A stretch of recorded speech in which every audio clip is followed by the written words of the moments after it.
Hey, it's me, who else could it be, Falonzo here. So let's talk about suboptimal specs and, well, the growing concerns of the player base that frankly have existed over the past 15 years as to whether or not they are playing a suboptimal spec and whether or not they should switch. So the first question that people tend to ask themselves is, well, hey, I saw this DPS chart and on it says that I'm playing suboptimal spec, should I change? Well, in reality, you can and should do whatever you want to do. If you want to play a certain spec because you like it more, then play that spec. That is entirely your choice and you get to choose to do so. That said though, if you are choosing to do so, you have to take into consideration that other people will then judge you on your choice and well, more often than not choose not to take you in favor of someone who is playing the most optimal spec.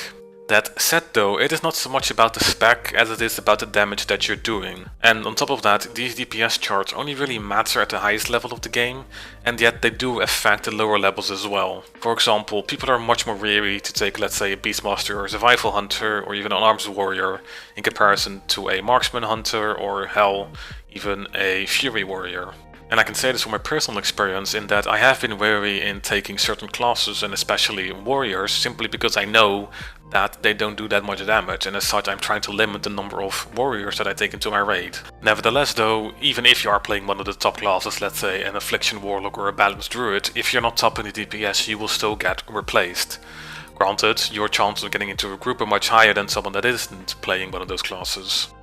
Now, having said all of that, let's say you are playing one of these suboptimal classes, should you then change to one that is more optimal, i.e. should you level up a new character and, well, play that instead? And honestly, the simple answer is, well, no. As I mentioned before, all you're going to get judged on is your DPS on the charts, and as long as you're not lost, you're probably going to be fine. On top of that, unless you're playing in the top 100 guilds, none of this really matters for you, because again, you're not going to be in a position whereby every single inch and number of DPS is going to matter. You will still get invited to raids, you will still get invited to Mythic Pluses, and you will still be able to complete them. That said though, I would argue that at the very least you could play the best spec that your class has, rather than being persistent in playing the one that is, well, suboptimal, I guess. So again, if you take Hunters, rather than playing, let's say, Beastmaster or Survival, just play Marksmanship. You're not helping yourself or any other one with your persistent choice, and it is much better for you to just, get with the program rather than trying to be a rebel.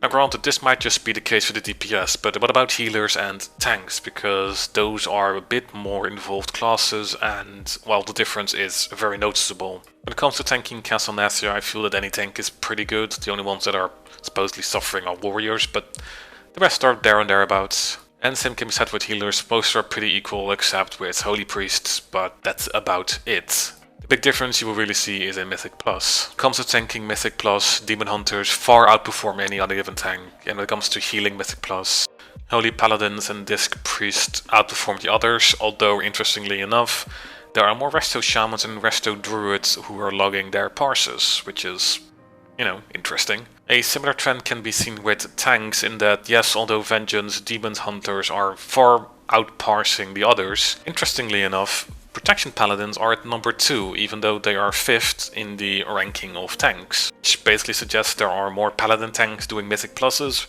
than Brewmasters and Guardian Druids, even though they are technically better at it.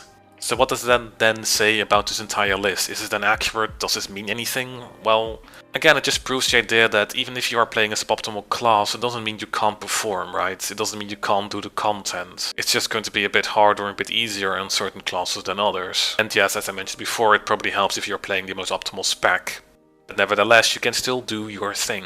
So don't get disheartened whenever you see one of these charts, and I guess always just remember, there's more to a chart than just these bars. Because again, as I said, there are more people parsing for a Protection Paladin than there are for Brewmaster Monks and Guardian Druids. So I guess just leave the data for what it is and just assume the fact that the data 1 only really covers the top percent, and more importantly, only covers the people that are even parsing, which I frankly think is like, what, 1% of the player base? Right, it does require effort on your part as a player, because I don't just subtract this data from World of Warcraft. No, players are actually uploading this data, and from that they are making their conclusions. Like, this bar might actually look entirely different if the entire player base was consulted, but they are not, so that is that. And so to conclude, just play the class that you want to play, even if you are doing suboptimal damage, because at the end of the day you can still participate in the content.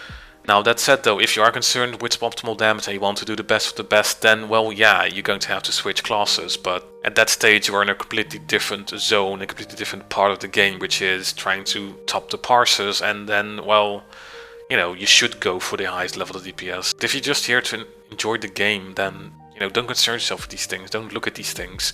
Hell, you probably have a better time playing the game without any DPS add-ons that say how much damage you're doing. But yeah, that's the game now, so it's not like we can get rid of that. And yes, it can be disheartening to see other DPS classes topping the DPS charts, but just realize that this has been the case over the past 15 years, and the game will never ever be balanced. And so unless you want to switch, you know, classes and specs every single time there's a new patch going out, just accept your fate and stick with it. And to prove all of this, just look at this list, right? The number 2 tank is a druid, the number 1 healer is a paladin, second is a priest, and the second group even has a demon hunter as a DPS, which would arguably be suboptimal, but yet here they are, right? It doesn't necessarily matter what you're taking. At the end of the day, it comes down to how you play your class and how good you are at it. And yes, although the overwhelming number of tanks are demon hunters, that doesn't mean that you as a paladin, a brewmaster, or as a druid can't get up there. So yeah, that is it. Thank you guys for watching. Let me know what you guys think, and I'll see you guys next time.